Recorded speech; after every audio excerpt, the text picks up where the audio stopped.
감사를 말하는 사람은 감사의 조건을 찾게 돼 있어요. 사랑을 말하는 사람은 사랑의 대상을 찾습니다. 내가 누구를 사랑하지? 또 누구에게 사랑을 받았지? 이렇게 생각하는 거예요. 행복을 얘기하는 사람은 하나님이 자기에게 주신 복을 헤아려 보는 거예요. 아, 내가 참 복 받았구나. 선지자처럼 비록 무화과 나무는 무성치 못하고 감람나무나 포도나무나 소출이 없지만 나는 여호와로 인하여 감사하고 행복하다라고 하는 고백을 할 차원만 되면 세상에 어떤 변화가 오든지 간에 마음의 평안함을 유지할 수 있다는 믿음을 가지게 되기를 주님의 이름으로 축원합니다. 저는 오늘 아침에 식사를 하다가 옆에 원고지가 있어서 원고에 이런 글을 한번 써봤어요. 당신은 무엇을 보는가? 세상을 보며 사람을 보면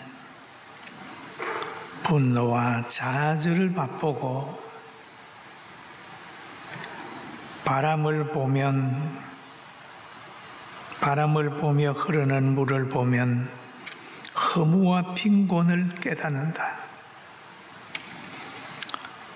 저 산마루에 뿌리 박은 바위를 보면 마음에 안정이 되고, 십자가 지신 예수님을 보면 영원한 희망이 생기는구나.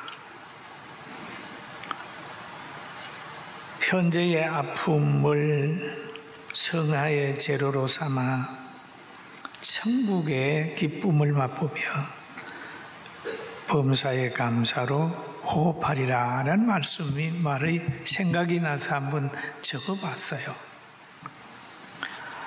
여러분이 세상을 보면 때로는 마음에 불안함이 있어요. 사람을 보면 때로는 실망감 때문에 때로는 좌절할 때도 있습니다.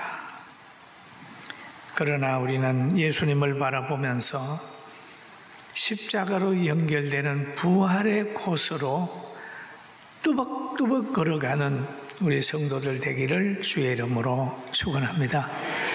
그런데 모든 사람들이 가지는 공통적인 욕구가 있어요. 뭐냐 하면 잘 먹고 잘 입고 건세를 누리고 평안하게 부자로 살고 싶은 욕구가 있습니다. 욕망이 있어요. 그런데 이것을 채우기 위해서 남을 희생시키고 생명까지 뺏어가면서 자기의 뜻을 이루려고 하는 사람이 있습니다. 이런 사람은 가까이 하면 안 돼요. 소속해서 안 돼요. 그게 속하면 안 돼요. 우리가 보면은 지금도 우리가 보고 있어요. 저 러시아는 자기의 땅을 좀 넓히려고 우크라이나를 침공해가지고 지금 상당히 오랜 기간 전쟁을 하잖아요. 수많은 젊은이들이 전쟁에 나가 피를 흘리고 있어요. 대통령의 자기의 욕망 때문에 그런 거예요. 상대를 죽이고 이용하고 하는 거죠. 이기적인 사람. 여러분, 이기적인 사람은 자기를 위해서 상대를 희생을 시켜요. 그런데 또 한 가지 사람은 자기가 희생해 가면서도 상대를 행복하게 하려고 노력하고 해외 선교를 하고 아프리카에 가서 의료 봉사를 하고 하는 분들도 있어요. 이런 분들을 하나님께서 다 높여가지고 서고 있습니다. 나라도 마찬가지예요. 그냥 전쟁을 일으키고 사람을 구속하면서 잘 살려고 몸부림치는 공산당들 보세요. 다 무너집니다. 러시아도 무너질 거고 중국도 무너질 거예요. 북한도 무너졌어요. 왜? 너무너무 잔인하게 하는 거예요. 그 하나님이 그의 대적이잖아요. 무너져요. 그런데 하나님께서는 이 땅에서 보면은요, 빛과 어둠이 공존하면 나눠가지고 밤과 낮을 지배하게 하는 거죠. 하루를 얘기를 하면은 낮, 밤, 밤, 낮, 그렇죠. 지구를 보면은 산하고 육지하고 바다입니다. 바다. 그리고 사람도 보면 악인과 선인, 그리고 하나님이 준비한 천국과 지옥, 다 있는 거예요. 그럼 누구라도 그 중에 하나는 속해 있단 말이에요. 밤이 아니면 낮이고 속해 있다. 악령이 아니면 성령이고. 그런데 여러분과 저는 하나님께 복을 받아서 성령에 속해 있고 하나님이 선택된 사람, 복 있는 자의 반열에 있기 때문에 우리는 행복자입니다. 아멘. 믿습니까? 자기가 얼마나 행복한지를 알아야 되는데 모르고 산단 말이에요. 우리가 예배드리고 찬양하고 하는 것은 정말 큰 복입니다. 이건 하나님께서 선택해주고 믿음을 주셨기 때문에 우리가 가능한 거예요. 그래서 오늘 제목을 보면 보호받는 자의 삶이라는 제목인데, 아브라함이 보호를 받았죠. 그런데 보호받는 자는 하나님이 그 길을 정해줘요. 아브라함을 선택한 다음에 하나님이 아브라함 보고, 아브라함아, 너는 본토 친척 아비집을 떠나 내가 너에게 지시할 땅으로 가라. 그 다음에 아브라함의 후손인 이삭을 지켜주고 야곱을 지켜주고 야곱의 후손들을 애굽에서 지켜주는 거예요.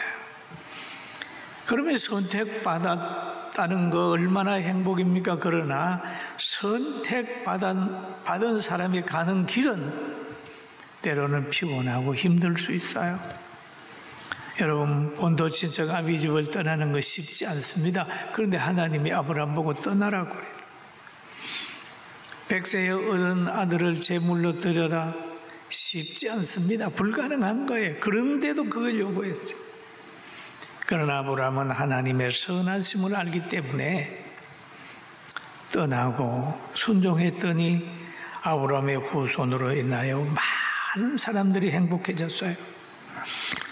그래서 아브라함의 후손인 야곱이 그 자녀들과 함께 애굽에 갔습니다.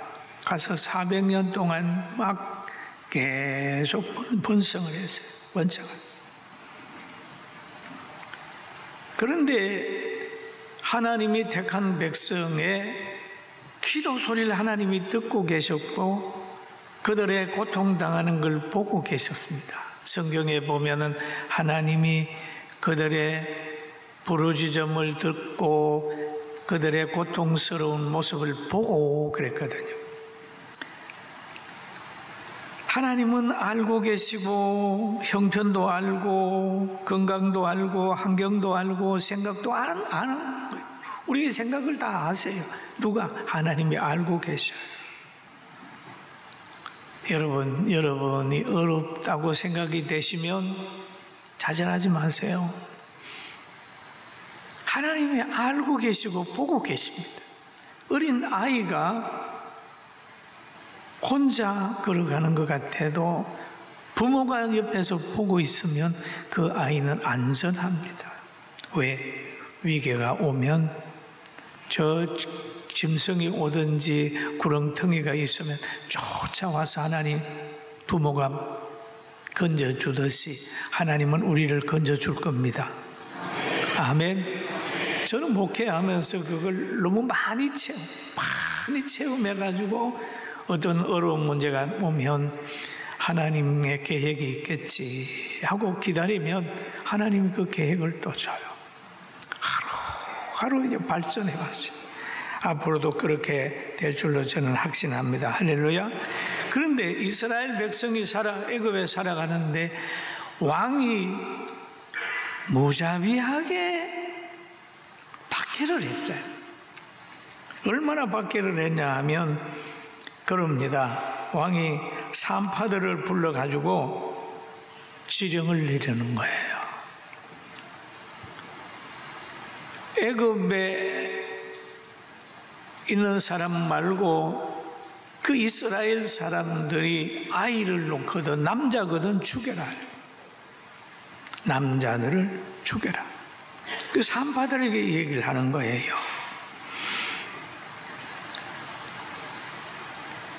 여기에 15절에 보면 너희는 히브리 여인을 취하여 해산을 도울 때에 그 자리를 살펴서 아들이거든 그를 죽이고 딸이거든 살려주라. 산파가 아기 받으러 오는 게 아니고 지금 왕의 명령을 받아 죽이러 오게 되는 거죠. 그러나 산파들이 하나님을 두려워하여 애굽 왕의 명령을 어기고 남자 아기들을 살린지라. 하나님을 두려워해요. 산파들이. 애굽 왕이 산파를 불러 그들에게 이르되 너희가 어찌하여 이같이 남자 아기들을 살렸느냐? 라고 말을 하니까 산파가 대답을 하는 거예요. 히브리 여인은 애굽 여인과 같지 아니하고 건강하여 산파가 그들에게 이르기 전에 해산하더이다. 자기가 손쓸 겨를도 없다. 이미 애기 놓는다고 해서 가보면 해산을 했는데 어떻게 제가 은밀하게 죽입니까? 그렇게 대답을 했어요. 그러니까 하나님이 그 산파들에게 은혜를 베푸시니 그의 백성은 번성하고 매우 강하여지니라. 그러니까 하나님께서 산파에게 은혜를 주고 또 이스라엘 백성들에게 번성의 복을 주셨습니다. 또 21절에 보면 그 산파들은 하나님을 경외함으로 하나님이 그들의 집안을 흥왕하게 하신지라. 그랬어요. 따라합니다. 하나님을 경외함으로 중요하죠. 하나님을 경외함으로 그 집안이 흥왕했다. 여러분 우리 성도들도 그런 흥왕한 복을 받게 되기를 주님의 이름으로 축원합니다. 그러면 왕이 악한 정책을 할 때에 그 산파들이 왕의 말을 거절을 하는 거예요. 그러면서 이스라엘 백성을 돕고 있습니다. 그리고 다음에 왕이 그럽니다. 그러면 남자아이들은 저 나일강에 갖다 버려라. 강가에 갖다 버려라. 그래서 모세가 태어났을 때에 모세를 갈상자에 담아가지고 나일 강가에 갖다 버렸잖아요. 그러니까 하나님이 바로의 딸을 감동을 시켜가지고 장차 이스라엘의 지도자가 될 모세를 애굽 왕궁에서 키우는 거예요. 애굽 왕궁에서 키우는 거예요. 대적을 어디에서 키우느냐? 왕궁에서 키우는 거예요. 여러분 물이 땅 밑으로 흐르며 숲을 가꾸듯 하나님은 사람들이 모르는 상황 속에 숨겨서 인재를 키우고 있는 거예요. 지금 막 악한 운동을 하고 그런 운동을 하잖아요. 그 옆에 보세요. 하나님이 심어놓은 사람이 있습니다. 비밀 없어요. 조금 있으면 지난 정권이나 그동안 잘못된 정치한 사람들이 다 드러납니다. 다 드러납니다. 왜? 하나님은 거기에 정의로운 사람을 갖다 심어놨어요. 여기에도 보니까 모세를 갖다가 해가지고 이스라엘 지도자를 하나님이 지금 키우고 있습니다. 그래서 하나님은 지금 우리 대한민국의 자유를 유지시키시고 금방 문제가 생길 것 같은 이런 상황 속에서도 기도하는 우리들로 통하여 이 나라가 유지될 겁니다. 할렐루야. 아멘. 들어보면 다들 자들해요. 큰일 났습니다. 누가 바른 소리를 해도 이제는 반항할 힘이 없단 말이에요. 지금 우리 민족이 그래. 반항할 힘이 없어요. 교회도 마찬가지예요. 다 힘이 빠져 있습니다. 선을 알면서도 선을 행할 수 있는 힘이 없고, 뭔가는 거룩한 것이 잉태했는데 해산할 힘이 없단 말이에요. 그러니까 우리는 주여 그러고 있는 거예요. 우리 기도해서 다시 한번 하나님이 주는 의분을 가지고 우리 자유 대한민국 잘 지켜내는 애국자가 되길 주의 이름으로 축원합니다. 아멘. 보세요. 가장 암담했던 때가요, 그 아합 왕 때에 이세벨이라고 하는 여인이 왕을 충동을 해가지고 바알을 협력하게 만들어서 온 이스라엘이 우상에 지배되고 있습니다. 선지자들은 순교를 당하게 되고 숨게 되고, 그때에 엘리야가 산으로 올라가는 거예요. 얼마나 초라합니까? 그러나 그 엘리야의 기도가 바알 신들을 섬기는 그들을 이기고 나라를 변화시킨 것처럼 오늘 여러분, 우리의 기도가, 한 사람 한 사람의 기도가 세상을 바꾼다고 하는 희망을 가지게 되기를 주님의 이름으로 축원합니다. 아멘. 강력한 힘을 가져야 돼요. 이스라엘 왕 아합이 그 안에 이세벨을 만나가지고 고만 신앙도 팔아먹고 민족의 하나님 뜻대로 살아야 되는 가치관을 잊어버린 거예요. 그래서 막 바알을 득세하게 만들었어요. 그리고 선지자들을 박해하고 죽였어요. 그럴 때 하나님께서 여기에도 개입을 해가지고 엘리야의 기도가 있게 한 다음에 이렇게 악하게 산 이세벨에게는 큰 형벌을 내렸는데, 열왕기상 21장 23절에 보면 있습니다. 우리 한번 같이 읽어볼까요? 이세벨에게 대하여도 여호와께서 말씀하여 이르시기를 개들이 이스라엘 성읍 곁에서 이세벨을 먹을지라. 그래도 왕인데 장사 지내는 주는 사람이 없으니까 개들이 물고 다니는 거예요. 개들이. 이 하나님께 범죄한 사람에게 내리는 형벌입니다. 그러나 수상궁에 있는 아하수르의 왕은 믿음의 사람 에스더를 만나가지고 존귀한 자가 됐어요. 얼마나 아름다운 이름을 남겼습니까? 이스라엘 백성 유대 민족에게 불임의 축복을 주시고 하나님이 택한 민족을 보호했어요. 잘 만나야 돼요. 하나님이 함께하는 사람하고 동행하고 하나님이 함께할 갈 때는 미래가 있지만 복음을 떠나게 되면 우리는 희망이 없습니다. 우리 대한민국도 믿음으로, 한국교회도 믿음으로, 말씀으로 돌아와야 희망이 있어요. 한번 따라합시다. 말씀으로 돌아와야 희망이 있다. 그렇습니다.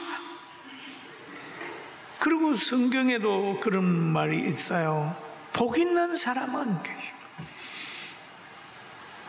악인의 꾀는 뭡니까? 악인의 가치관이에요.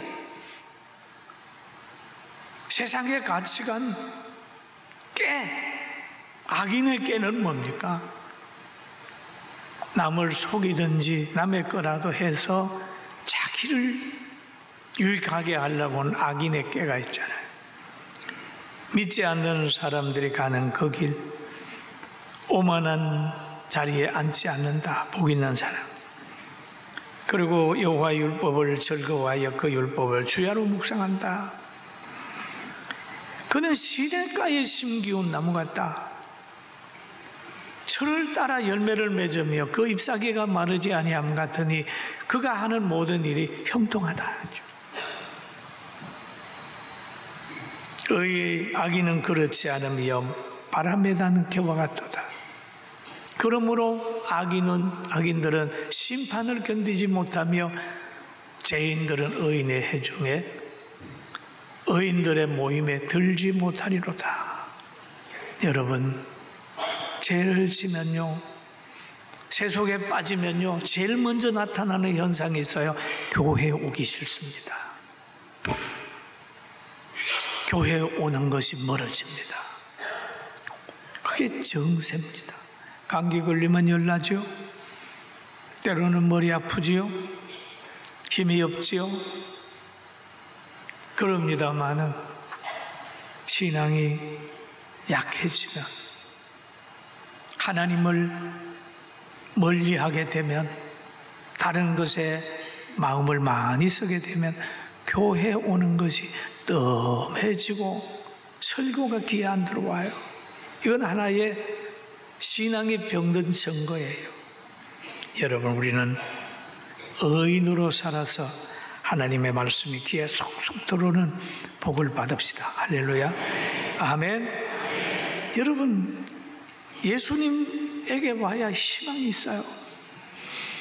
예수 믿는 사람에게 희망이 있어요. 희망이 있어요.